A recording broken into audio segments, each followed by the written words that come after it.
This night's special guest or special lecturer is Dr. John Michael. Dr. John Michael is a research fellow. John Michael is a research fellow at the Central European University in Budapest.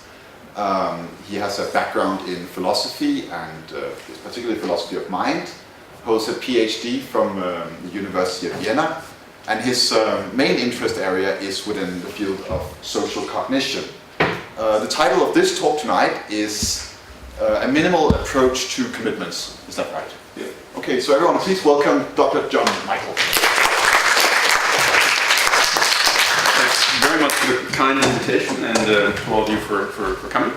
So what I'm going to do is start out by making some preliminary remarks about the concept of commitment and about social functions of commitment to try to motivate the idea that it's an interesting concept that could be very fruitful in social cognition research.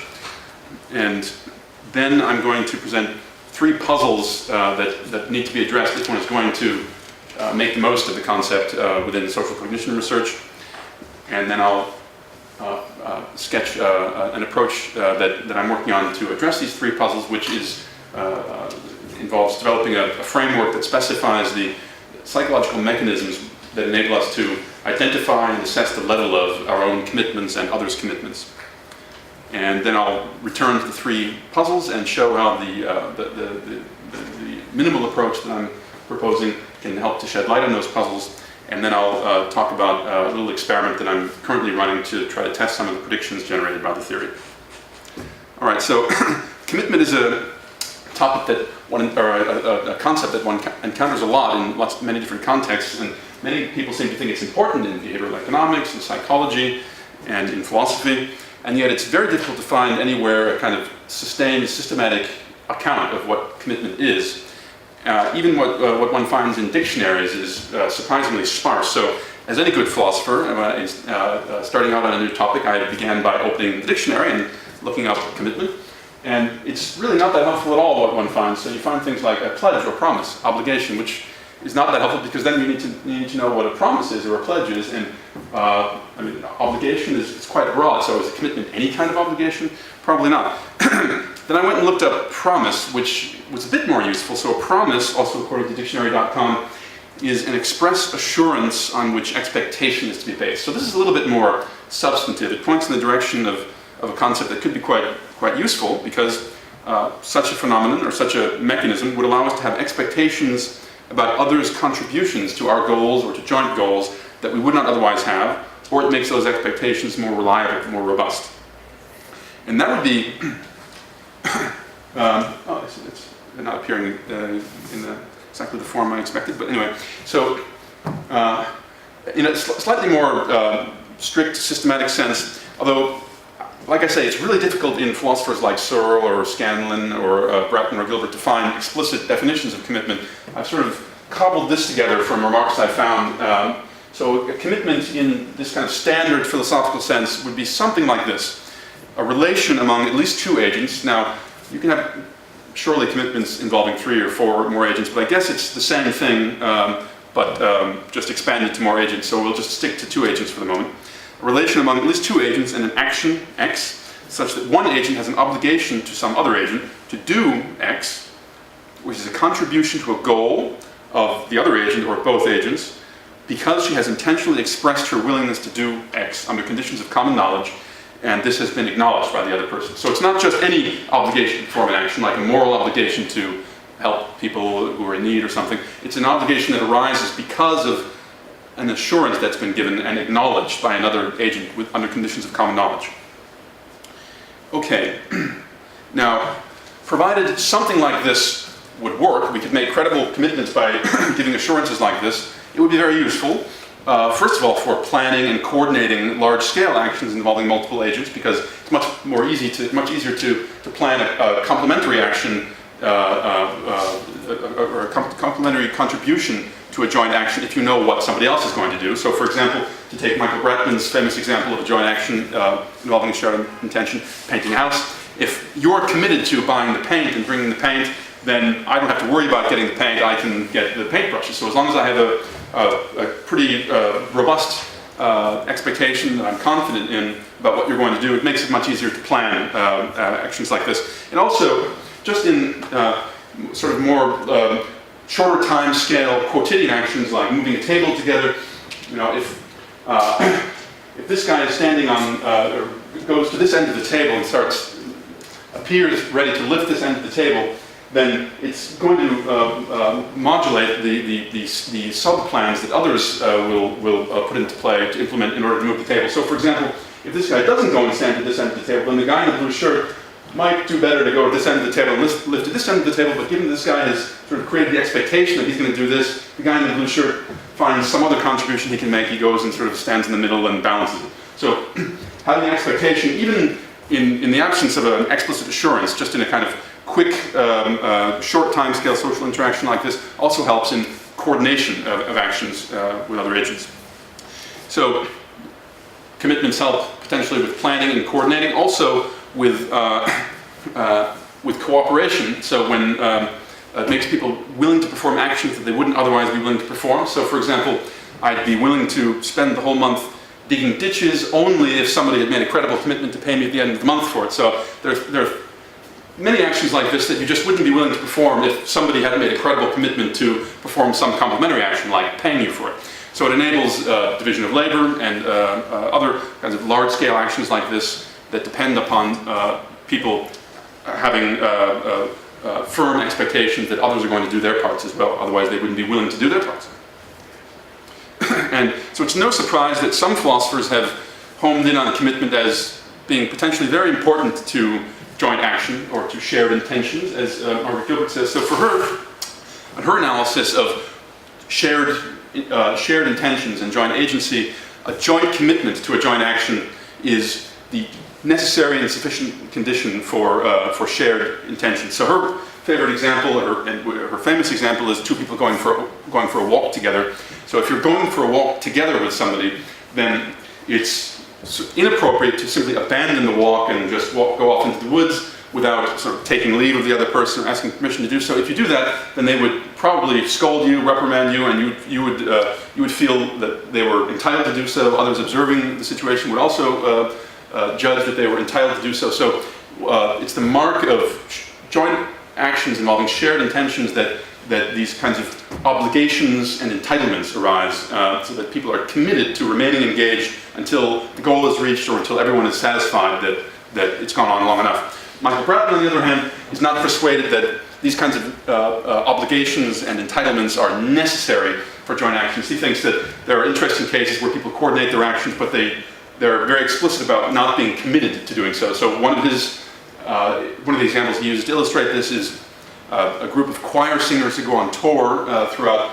the countryside, and they sing very well together, but actually they don't like each other at all, and they're very explicit that as soon as an outside offer arises to go sing with some other choir group, any one of them would just go and take it, and they're all perfectly okay with that. There's no obligation.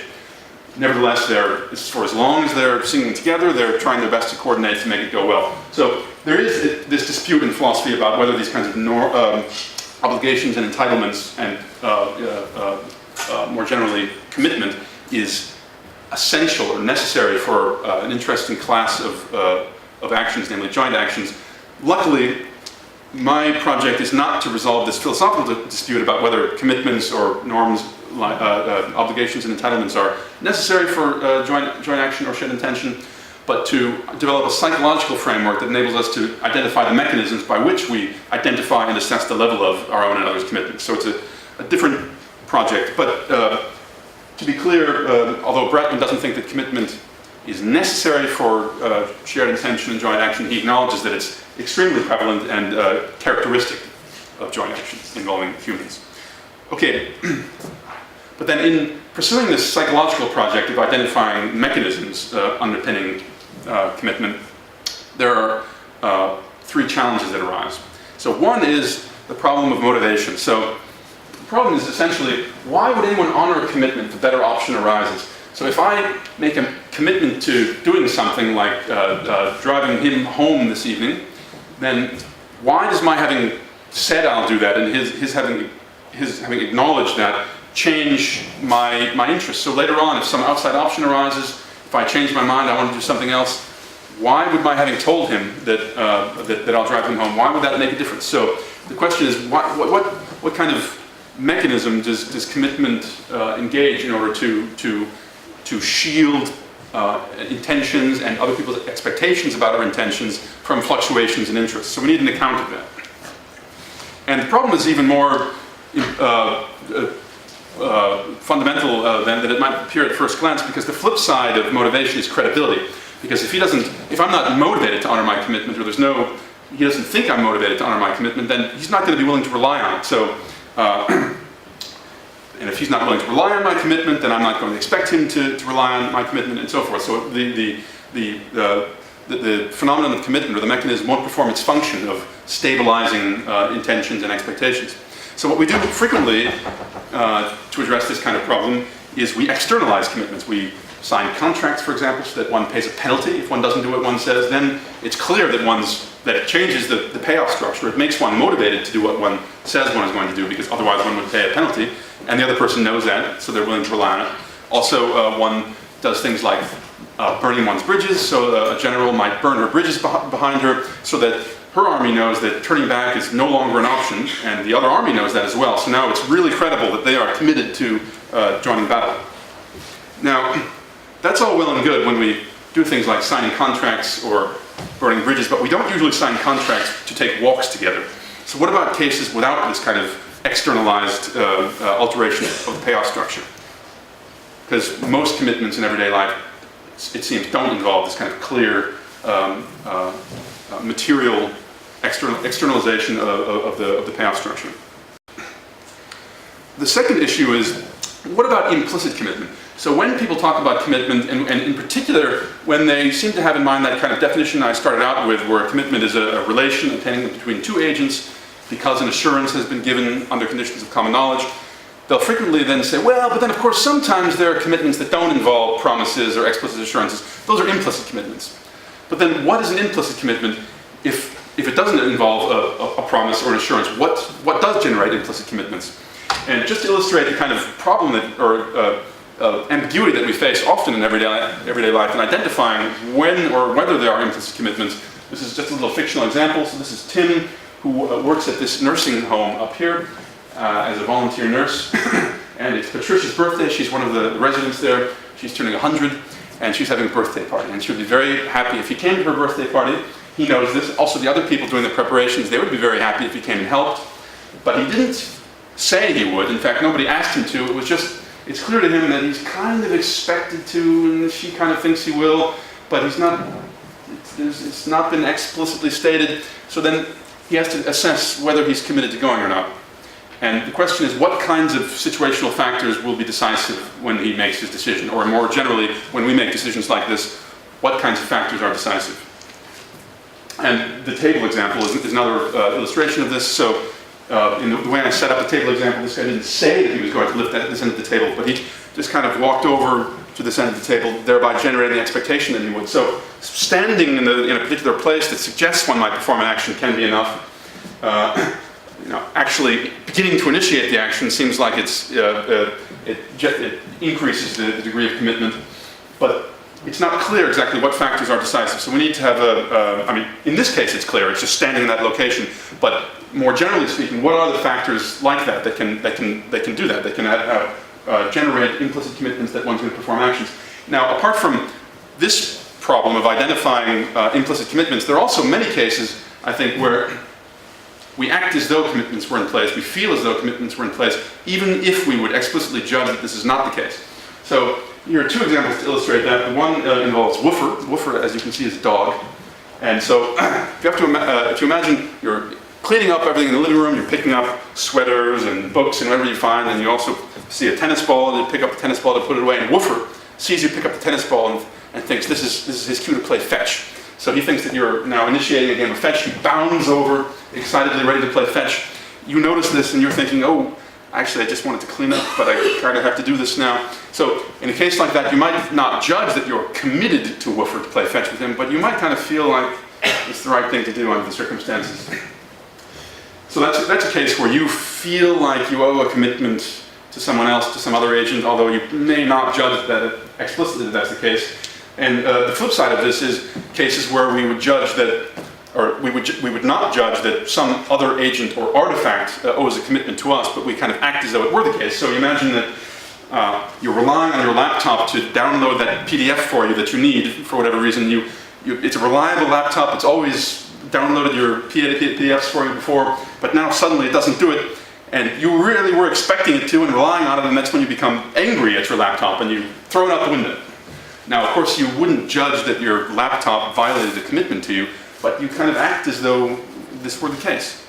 And by the way, just as a side note, explicating the kind of conditions under when that happens is potentially very, very interesting for researchers in robotics who want to design robots who may want to design robots that people will interact with as though there were commitments in place, as though they were trusting each other, so that, for example, you could design a robot that could extract commitments from people. The commitment, for example, to take one's medicine in the evening. So if you have a robot nurse that can get people to commit to taking their medicine at night, that would be very, very helpful. Okay, so explicating the conditions under which we identify implicit commitments, irrespective of whether we would explicitly judge that there's any kind of commitment in place, that's one challenge. The third challenge pertains to development. So it's explaining how a concept or how an understanding of commitment develops in ontogeny. So as Celia Brownell, a developmental psychologist, puts it, she says the dilemma for developmental psychologists in adopting such criteria, and she's talking about Michael Bratman and Margaret Gilbert's criteria, essentially along the lines of the definition of commitment I set out at the beginning. So in this case, commitments involving the giving and taking of assurances under conditions of common knowledge. Okay, so the dilemma for developmental psychologists in adopting those kinds of criteria for studying cooperative activity in infants and young children arises from the fact that even infants engage in what appear to be intentional joint actions long before they possess the requisite psychological structures.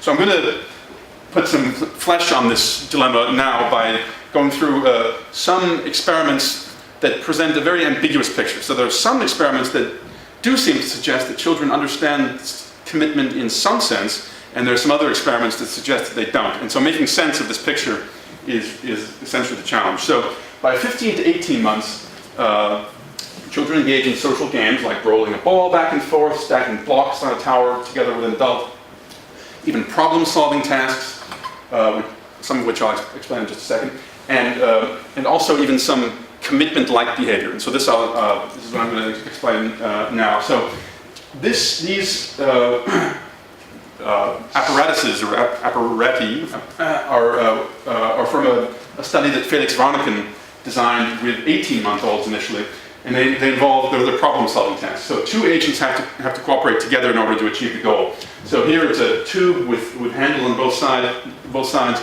and the handles have to be pulled by two separate agents. In the original version, the tube was so long that one child couldn't do it herself, so they had to cooperate. They had to figure out how to do this together. And this is the elevator game. One agent has to push the elevator up from below, while the other one reaches from above and takes out the stickers or whatever was inside it. And then there's this double tube game here, where one agent throws a ball in at one end of the tube, it rolls down, and the other agent catches it at the other end. And the trampoline game here, where they each have to hold one end of the trampoline in order to cause something in the middle to bounce up and down. So 18-month-olds solve these problems, and it's interesting that they have the right kind of structure for commitment, because one agent has to perform an action that doesn't make any sense at all, except given the assumption that the other agent is going to perform the other action. So in initiating and going through with the action, she's expressing, each agent is expressing an expectation that the other agent is going to do her part as well, and she's relying on that expectation, which has the right kind of structure for implicit commitment. And what Felix did initially, just on a lark, was he played these games with the children once the 18-month-olds had figured out how they work, and then he would just abruptly abandon the joint action at some point in some trials and see how the children reacted to that. And what the children did, this was with 18-month-olds and 24-month-olds the first time, was that they would frequently protest. And he suggested, well, actually, this suggests that they really do understand that there's a structure of commitment here, because you can't just abandon a joint action without taking leave until the goal has been reached. Just like with Margaret Gilbert's example of taking a walk together, you can't just go off into the woods and abandon the walk without saying something. And so the children were responding in just the kind of way that one would expect if a commitment had been violated in these cases. On the other hand, as Felix acknowledged, well, it's also possible that the children just enjoyed playing the game and they were annoyed that the adult was no longer playing the game, and so it had nothing to do with commitment, they just wanted to keep playing the game. So what they did in the follow-up experiment was they contrasted two conditions, and this was now with 24 and 36-month-olds. Maria Grevenheim was the first author on this, and it was done in Tomasello's lab in Leipzig. They contrasted two conditions. In one condition, the experimenter begins the joint action by saying, do you want to do this together? Let's play this game together. So there's a commitment. And in the other condition, the experimenter just comes up and starts playing with the child without saying anything. So there's no commitment. And in both conditions, at some point, the experimenter just drops out and leaves the room without any explanation. So then the question, of course, is, will the children differentiate between these two conditions? Will they protest more when a commitment has been violated compared to when there's been no commitment in the first place? And what we find is the 2-year-olds don't differentiate, so they protest just as much in both conditions. The 3-year-olds do differentiate. They protest more in the commitment condition compared to the no commitment condition. Okay, so Grevenheim and Tomasello interpret this as evidence that 3-year-olds, but not 2-year-olds, understand commitment. And by that, they have in mind something like the definition that I started out with, that there's an obligation to remain engaged until the goal is reached because of an assurance that's been given under conditions of common knowledge. Now, I think that we need to be very cautious about interpreting the results in that way. First of all, there's one problem with the experiment, and that is that in the commitment condition, the experimenter makes eye contact with the child and speaks to the child, and in the no commitment condition, she doesn't. So there are some confounding factors, the eye contact and just the child-directed language, which could generate an expectation that the adult is going to play nicely. So it could be this that's doing the work and not the explicit commitment. So that's not clear. Another thing that's quite interesting is what we don't find is that 2-year-olds don't protest at all, and then 3-year-olds, now suddenly understanding something about commitment, understand that they're entitled to expect the agent to remain engaged and therefore protest. That's not what we find. What we find is that the 2-year-olds protest just as much in both conditions as the 3-year-olds do in the commitment condition. So what happens is, from 2 to 3, is that the children stop protesting in the absence of commitment. So it's as though they start out, so this is, we see here, many of them don't protest anymore in the no joint commitment condition. It's as though they start out with the default assumption that when there's a nice game to play, everyone's going to play nicely. And once they kind of understand, in a more nuanced way, situational factors that are relevant to deciding whether they're entitled to have this expectation, then they become more sensitive and don't protest. Now, I'll come back to this pattern in a little while. That's one of the things that the theoretical account is designed to explain. Another similar study with similar kinds of results that's been done recently, it's not published yet, by Patricia Kankis, also in the Tomasello group, was with 3- and 5-year-olds, now involving the speech act of promising. So there's a puppet that, as you can see in this apparatus up here, is sitting on one side of the apparatus, and in one condition the puppet says, if you pull on the string with me, they have to both pull on the string at the same time in order to get a bunch of stickers to come out. In the promise condition, the puppet says, I promise I'll give you half the stickers if you pull on your side of the string. And the other condition, the puppet just says, oh, would you pull on that string?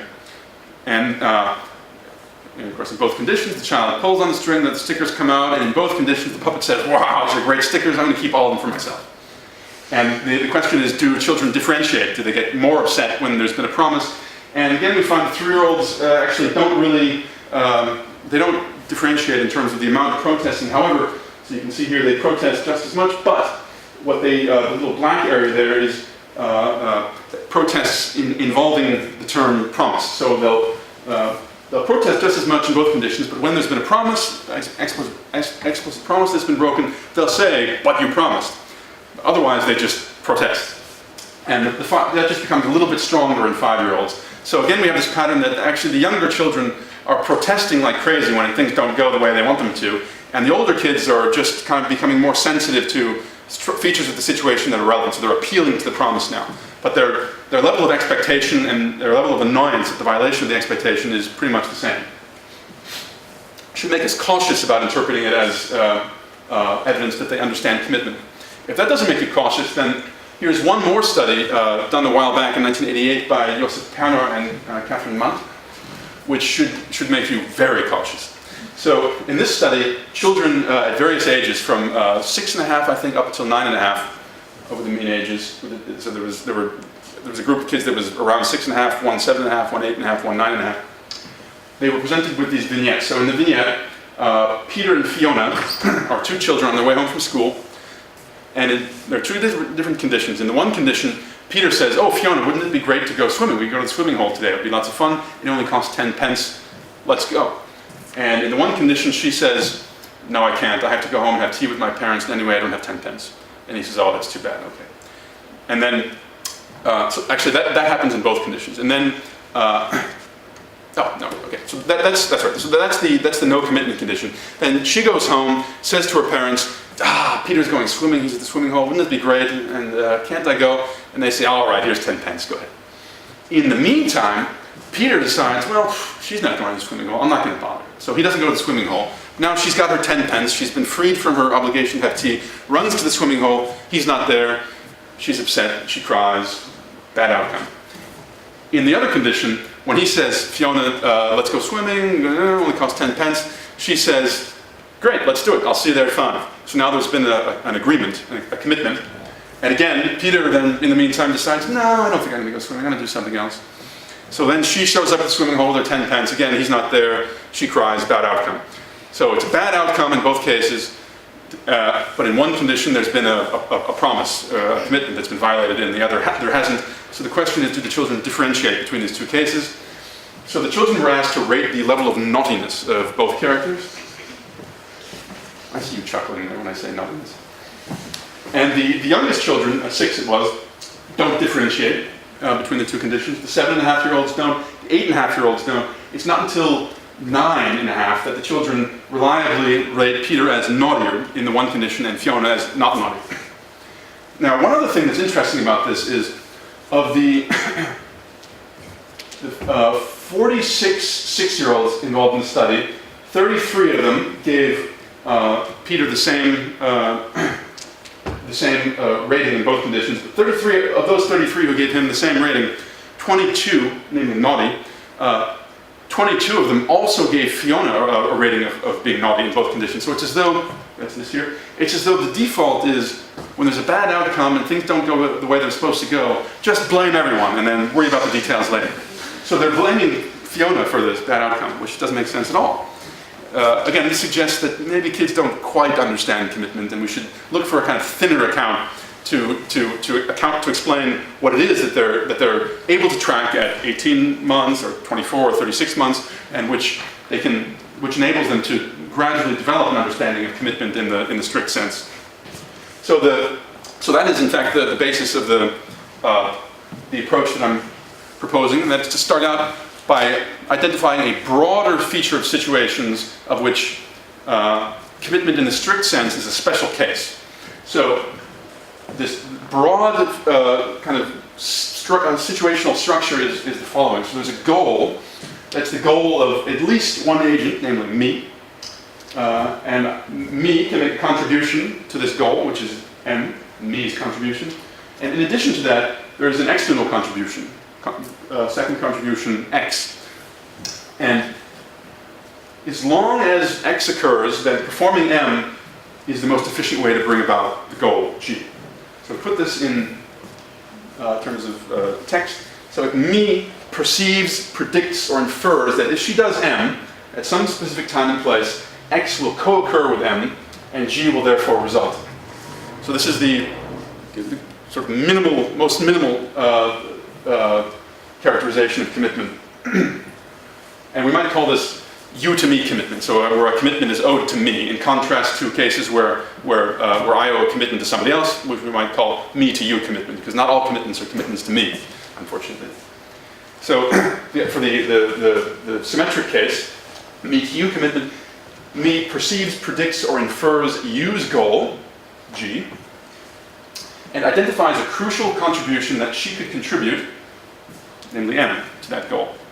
Okay, now, but I did make a fuss at the beginning about how a central and important social function of commitment is to generate or stabilize expectations about contributions being made to goals.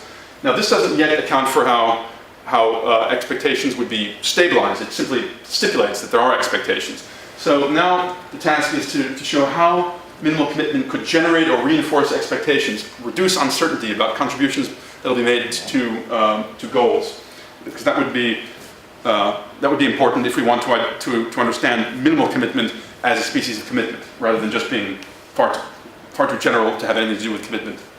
It has to perform this kind of social function. And the first, most basic mechanism that I propose is that, well, it's simply the default, so that if you identify, if you have a goal and you identify an external contribution that can be made to that goal, the default is to expect that contribution to be made. And why might that be the case? It might be the case because the way in which the most fundamental way in which we represent goals is agent neutral. So I don't represent a goal first and foremost as my goal or as your goal. I represent it simply as the state of affairs that is to be brought about, the thing that is to be done. And so the default response is if I identify some external contribution that needs to be made, as long as I'm doing my part, I expect that contribution to be made. And if that seems like an unreasonable expectation, well, it is. The suggestion is that it's a default expectation. And early in life, children, by the way, would undergo a lot of experiences that would kind of corroborate this, at least initially, because lo and behold, for the first couple of years of their lives, whenever they have some kind of goal, there are people around to contribute and make that goal happen, namely their parents, most of the time. And now, so this is a basic mechanism that could generate the expectation that contributions will be made to my goals. So for in the case of you to me minimal commitments. What about the case of me to you minimal commitments? Well, here the notion of agent neutral goal representation also works, because if I perceive a goal, some other agent, now I'm representing that goal, I'm representing it first and foremost fundamentally as the state of affairs that's to be brought about, the thing that's to be done, and not that other agent's goal or my goal. So as soon as I perceive that other agent's goal, the default is going to be, if I can contribute to it, to make that contribution. And are there any fans of predictive coding? If anybody likes predictive coding, you can translate everything into predictive coding ease, so that can also be done here, but it seems like nobody really cares about that. Okay. So then the suggestion is, if me detects a minimal you to me commitment, me has a default tendency to expect X to occur, at least in part because me is doing M, and otherwise to have a negative emotional reaction. Because her goal isn't being reached, and it's because this external contribution isn't being made. So this is the source of the annoyance when others violate their commitments in the most minimal sense. And the symmetrical case, how minimal me to you commitment can reinforce expectations. I'll just turn this off.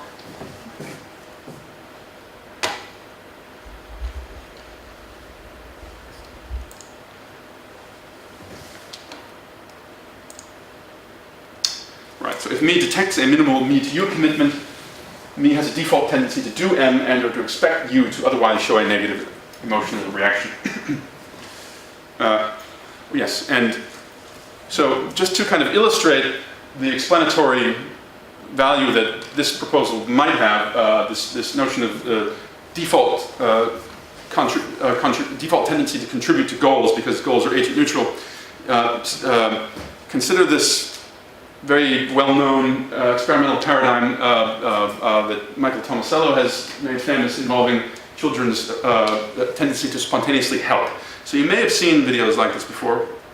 I'll just, this is Felix Röntgen, and that's an 18-month-old kid over there. So you see he's trying to put those books in the cabinet, but he's not doing a very good job. Not a very good plan.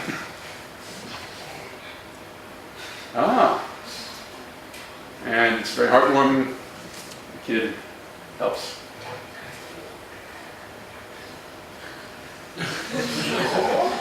Very sweet. There are lots of videos like this, and it's a pretty robust tendency. 18-month-olds, even younger kids, will by 12 months, they'll point to things that people are looking for. So Mike Tomasello interprets this as evidence that children have a pro-social tendency to help. So they identify the agent's goal and they want to help. They want that person to get what they want. It's a pro-social tendency.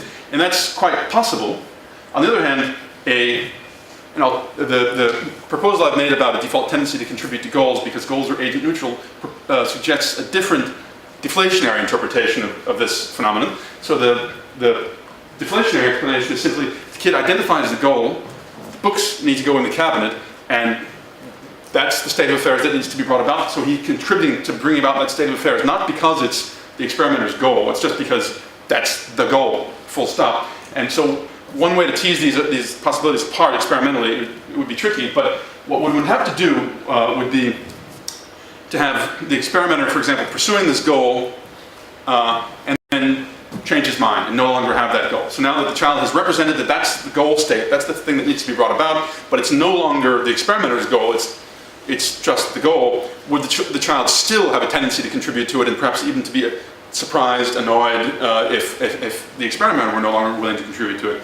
So the suggestion is, of course, not that there is never any pro-social tendency, but that some of the explanatory work might be done by this more basic mechanism. So what we get is a mutual reinforcement of minimal you to me commitment and minimal me to you commitment because we have default tendency to contribute to goals when we perceive others' goals, and we expect their contributions to goals when we have goals, and these tendencies will tend to reinforce each other, so we get uncertainty reduction and minimal commitments then perform the social function that I've identified for commitments. Now, you might be thinking, well, commitment in this very minimal sense, it's very different from the kind of thick concept of commitment we started out with. So there are a few, this is true, and there are a few specific differences. So one is it's sufficiently broad to include cases in which X is an event not brought about by an agent, but by an artifact. So this is the laptop case. So we would explicitly judge that there is really no commitment here, and yet we would kind of act sometimes as though there were commitment. So the minimal approach helps to identify the conditions under which that would occur, namely the structure of minimal commitment is triggered. They can be generated unintentionally. So this is the woofer example. So I'm not intending to generate the expectation or to give some kind of assurance that I'm going to play fetch, but I accidentally create that expectation. So this structure can be triggered unintentionally. It's not mediated by social norms governing what expectations are reasonable. So normally, when it's a question of evaluating explicit commitments, whether we have to honor them, we would appeal to social norms. So if I might be committed to meeting you for a drink tomorrow in the evening, but if a bomb goes off and everyone has to flee from Edinburgh, then you're not going to expect me to show up at the bar, and it wouldn't be reasonable to, and I know that, and so we just drop it. But the structure of minimal commitment is not sensitive in that way to social norms, or it doesn't presuppose a sensitivity to social norms. So this is, again, woofer. If you don't play fetch with him, it wouldn't be reasonable for him to bite you, but you might.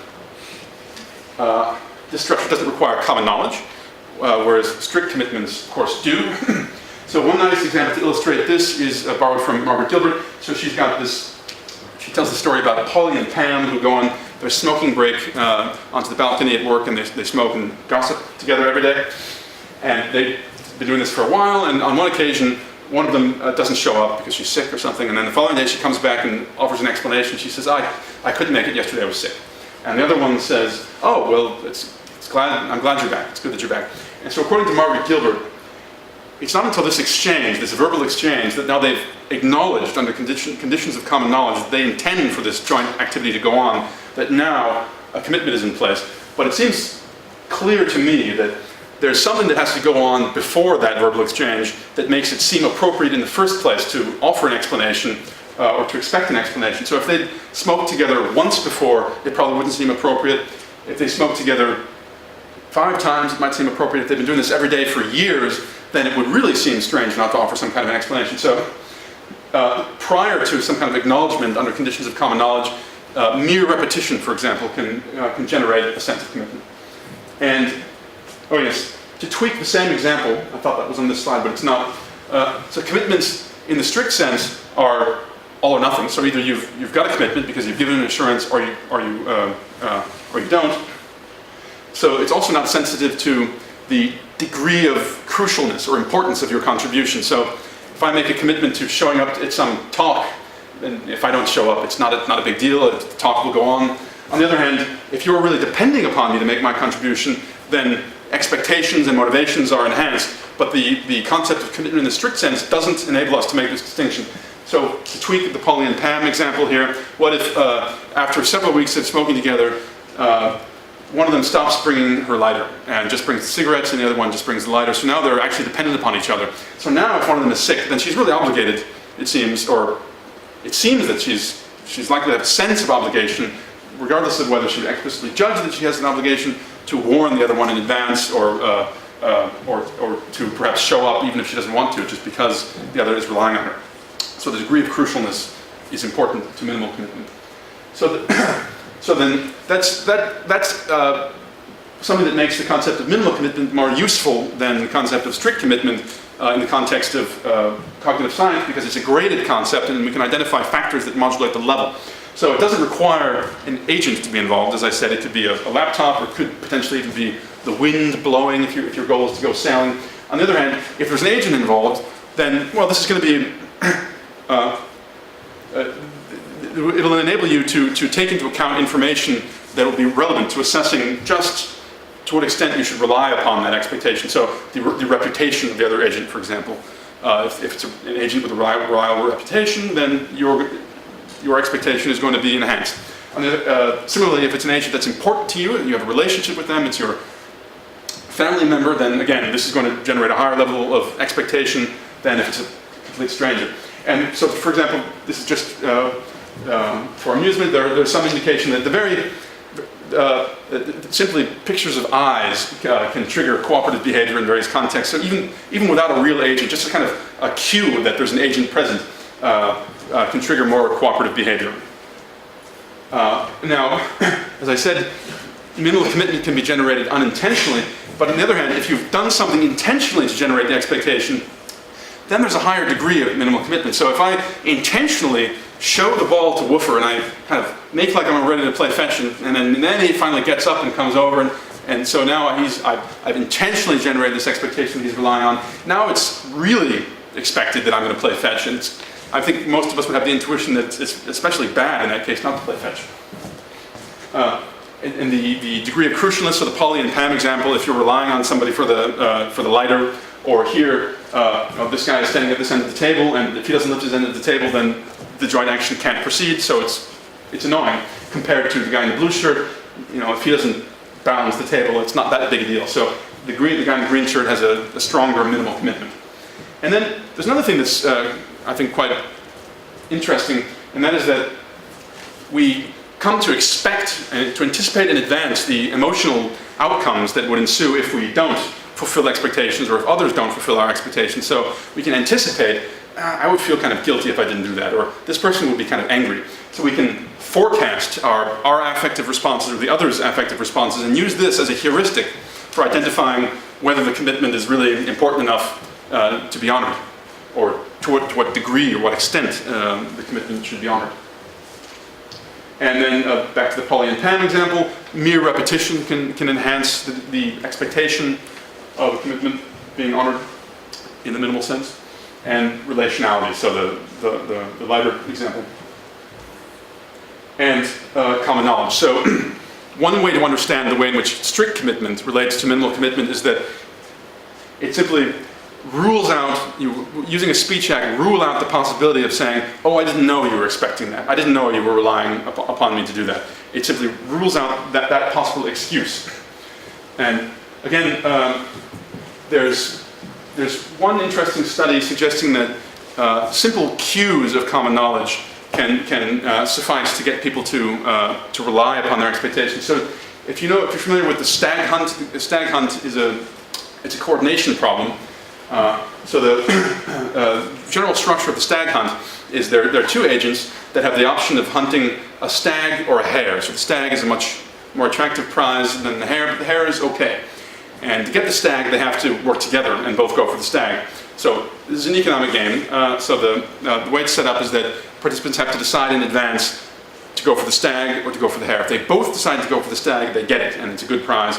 If only one of them decides to go for the stag, then that one doesn't get anything. The other one who goes for the hare does get the hare. So it's worth going for the big prize, the stag, but only if you expect the other person also to do so. And this the Tomasello group, Emily Wyman, implemented a version of this with 4-year-olds in a non-verbal context. They didn't actually have them hunting stags. That wouldn't have been approved by the ethics board. But what they did was they devised a kind of analogous setup with an apparatus where you could pull a big heavy rod and get a big prize, which was a bunch of stickers, or you could pull on a little thin rod and get a small prize, which was a small amount of stickers. And if you pull on the big heavy rod, then you only get the heavy stickers if the other agent also pulls on the heavy rod. And the child and the experimenter that she's playing with there's an occluder between them, so you can't see, the child can't see what choice the experimenter is making. So she has to decide whether to risk it and go for the big prize or to play it safe and go for the smaller prize. And what they contrasted was, in one condition, the experimenter made eye contact with the child, and the other condition she didn't. And sure enough, the 4-year-olds were much more likely to go for the large prize in the eye contact condition. So again, eye contact is an important sort of general cue that can serve as a cue of common knowledge, that I know that you're relying on me, and I know that you know that that we're relying on each other to both contribute to this action. Okay, and so just coming close to the end now, I should just have a quick look at the clock. Okay, 10 more minutes, I guess, is the max, yeah.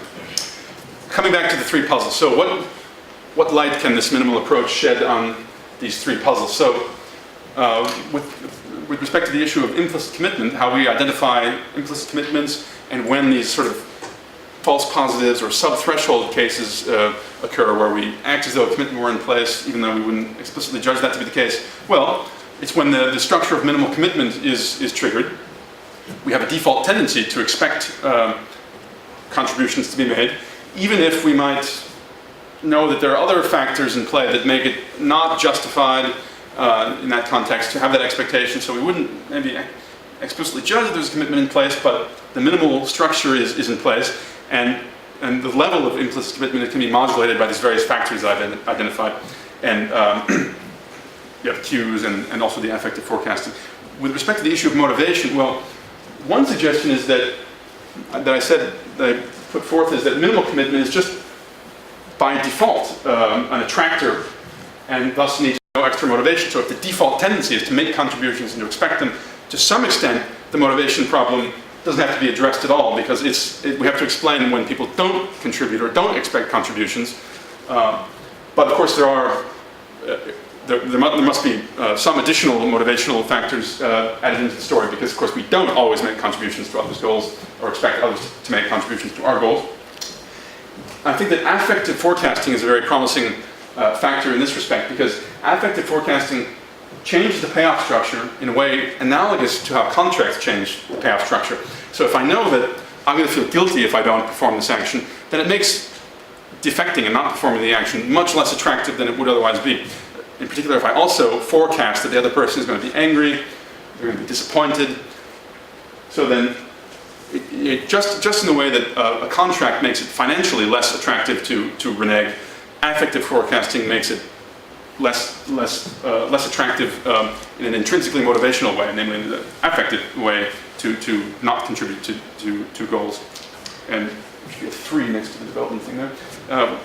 With respect to the question of how an understanding of commitment develops, well, these joint actions in early childhood contribute to a development of an understanding of commitment rather than presupposing it. So the idea is that, well, children start out with these default assumptions, and that explains why the 2-year-olds and the 3-year-olds in the other study, they protest like crazy regardless of whether there's commitment, because that's just the default tendency, is to expect the contribution to be made. And during the course of childhood, they become more sensitive to features that need to be taken into account in assessing just when and to what extent they can expect contributions to be made to their goals, and vice versa, when they need to make contributions to others' goals. So they're sensitive to this very general basic structure of minimal commitment, and they gradually become sensitive to these other factors, and that enables them to then understand eventually commitment in a strict sense. So we don't have to interpret the evidence from those studies, or the findings from those studies, as evidence that children understand commitment in the strict sense. We can interpret those findings as evidence that they understand minimal commitment, and this enables them to gradually come to understand commitment in the strict sense. Okay, and then So I think I'm going to ask for the moderator's opinion. I've got a last section where I would introduce a study that is currently being run to test some of these predictions, but... Go for it. Okay. So, I think I've already said commitment in the strict sense is usually considered by philosophers to be like a pregnancy. So either you have it or you don't. It's all or nothing. It arises when an agent expresses their willingness to do X under conditions of common knowledge.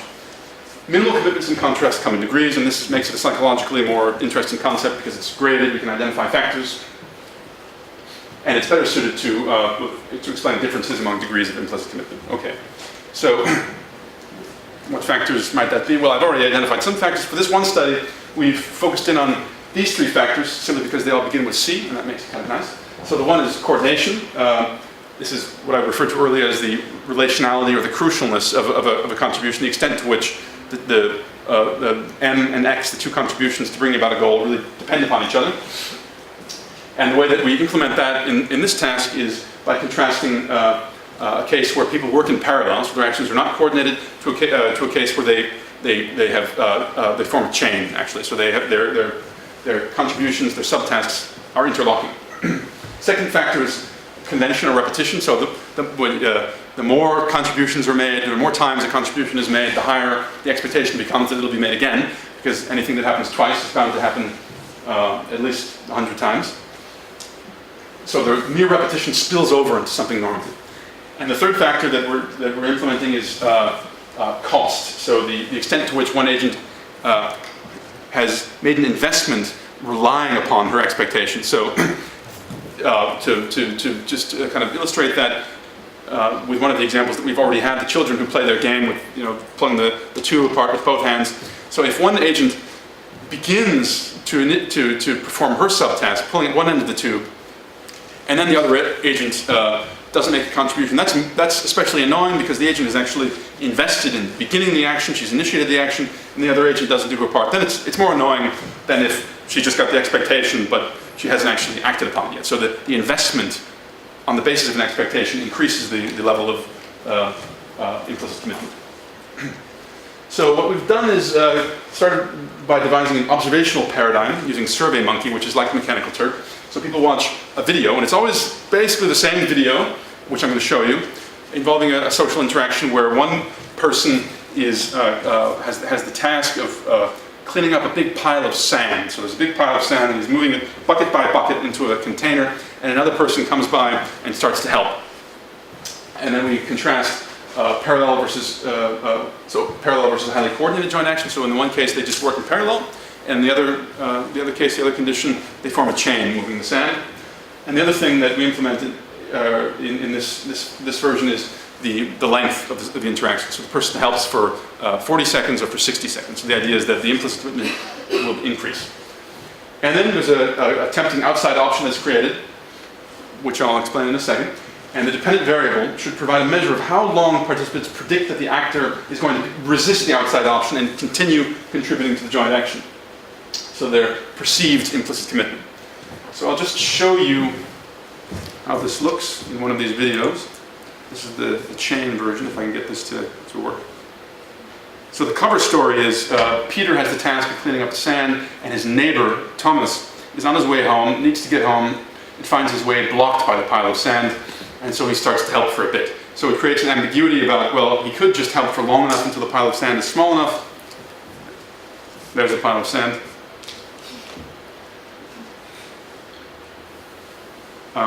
Or he might continue helping until the whole pile of sand is cleared away. So, just loading. Oh yeah. So this is what it looks like.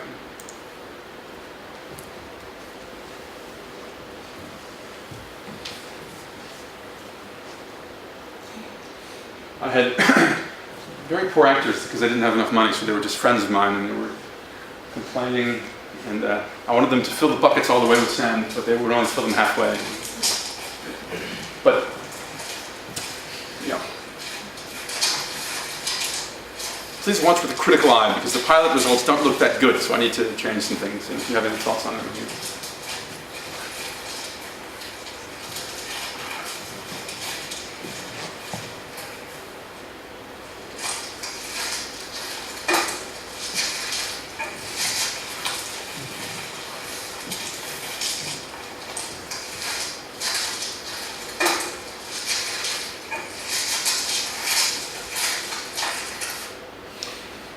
And so then we asked them various things like, the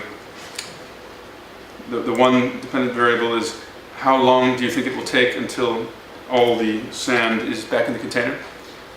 And the other thing that we ask is, how long do you think he'll continue to help? And then how long do you think he should continue to help? Do you think he has an obligation to help? And so the prediction is that when in the chain condition, when they form a chain, participants will think, well, he's going to stick with it longer, even when the pile of sand becomes smaller. So he'll be helping for a longer time. So the overall time of completion of the action will be shorter, and he'll contribute for a longer proportion of that time. And it's not clear yet that we have that we find that result, but I'm only just piloting it at the moment. So I think I'll just stop here and thank you for your attention. Also Günter Knoblis, Nathalie Zeebans, and Pacherie, who've been collaborating on this. And if you have any questions that we don't get to now, by all means send an email. Or for sand removal services, I also know some people that I can refer you to.